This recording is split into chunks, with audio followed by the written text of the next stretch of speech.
जय महाकाल। माइकल की पाठशाला में आप सभी शिव भक्तों का हार्दिक अभिनंदन है। आज शिव महापुराण का 9वां दिन है। शास्त्रों में मोक्ष आदि का वर्णन। ब्रह्मा जी ने बताया, एक बार सती जी ने भगवान शिव को प्रसन्न देखकर उनसे पूछा, हे कृपा सागर, मैंने बहुत तपस्या करके आपको पाया है। आपके साथ मैं बड़ी प्रसन्न हूँ। हे प्राणेश्वर, अब मैं यह खोज करना चाहती हूँ कि यह जीव संसार में कैसे पार हो सकता है। तब भगवान शिव ने बताया, हे महेश्वरी, विज्ञान ही परम तत्व है। ब्रह्म का स्मरण करना ही परे से परे है। भक्ति विज्ञान की माता है। भक्ति का विरोधी कभी भी विज्ञान को नहीं पा सकता। मैं भी उसी भक्ति के अधीन हूँ। भक्ति सगुण और निर्गुण दो प्रकार की होती है। पंडितों ने इनके भी अनेकों भेद बताए हैं। सब युगों में भक्ति की विशेषता श्रवण, कीर्तन, स्मरण, सेवन, दास्यु, अर्चना, वंदना, सख्यता और आत्मसमर्पण रहा है। परंतु कलयुग में भक्ति विशेष फलदायक है। कलयुग में जो मेरी भक्ति करेगा वह सर्वोत्तम कहलाएगा और मैं उसकी सदैव सहायता करूंगा। मैं भक्ति के वश में हूँ। साथ ही शिव जी ने भक्तों का महात्म्य कथा, इतिहास और वर्णाश्रम धर्म आदि वेदों, शास्त्रों और ज्योतिष शास्त्र तथा अन्य शास्त्रों को तत्वतः कहा। इस प्रकार कथा प्रसंग बताते हुए उन्होंने हिमालय के दूसरे स्थान में विहार किया। जय महाकाल। सती की शंका। एक बार भगवान शंकर सती जी के साथ नंदीश्वर पर बैठकर दंडकारण्य वन में गए। वहां पर उन्होंने सती जी को वह स्थान दिखाया जहां से रावण भगवती सीता जी को हरण करके ले गया था। वहीं पर राम और लक्ष्मण जी वहां की लताओं और वृक्षों से भगवती सीता जी का पता पूछ रहे थे। भगवान शंकर ने श्री राम की जय कहकर प्रणाम किया और भगवान शिव ने उन्हें अपने दर्शन दिए। इस पर भगवान शिव जी की माया से मोहित होकर सती जी ने पूछा, हे प्राणेश्वर, आप सर्वोच्च हैं एवं सभी देवताओं के प्राणेश्वर हैं। फिर आप में मनुष्यों की तरह वन में विचरते हुए श्याम वर्ण और गौर वर्ण वालों को प्रणाम क्यों किया? ये दोनों मनुष्य कौन है? मेरी शंका का समाधान करने की कृपा करें। इस पर भगवान शंकर ने सती जी को बताया, हे देवी, इन्हें मैंने वरदान के प्रभाव से प्रणाम किया है। ये सूर्य वंश में उत्पन्न दशरथ के पुत्र राम और लक्ष्मण हैं। श्याम वर्ण वाले राम हैं और विष्णु के अवतार हैं, और गौर वर्ण वाले लक्ष्मण जो शेषावतार हैं। ये पृथ्वी पर साधु जनों की रक्षा तथा कल्याण के लिए अवतरित हुए हैं। इतना बताकर भगवान शिव जी चुप हो गए। परंतु सती जी का संदेह अभी भी दूर नहीं हुआ। सती के शंकालु चित्त को देखकर भगवान शिव जी बोले, हे देवी, यदि तुम्हारे मन में कोई शंका है तो मैं यहाँ पर वृक्ष के नीचे बैठ जाता हूँ। तुम जिस प्रकार चाहो उनकी परीक्षा लेकर अपनी शंका दूर कर सकती हो। मैं यहाँ पर तुम्हारी प्रतीक्षा करूंगा।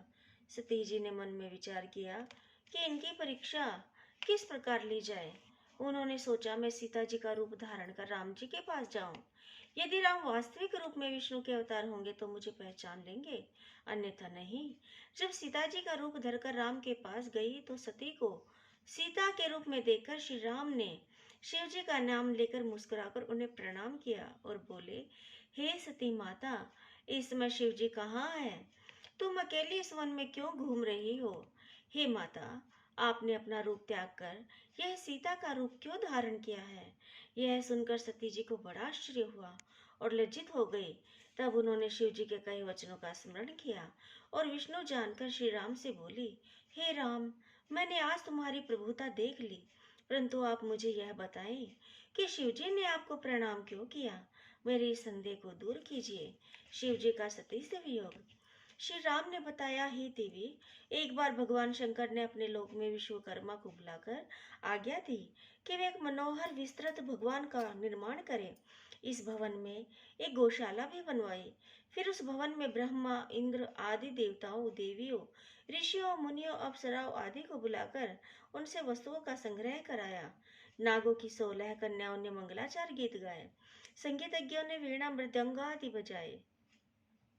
राज्याभिषेक की सभी तैयारी पूर्ण करके उत्तम मुहूर्त में भक्ति पूर्वक दिव्य सिंहासन पर विष्णु जी को बैठाकर अभिषेक किया।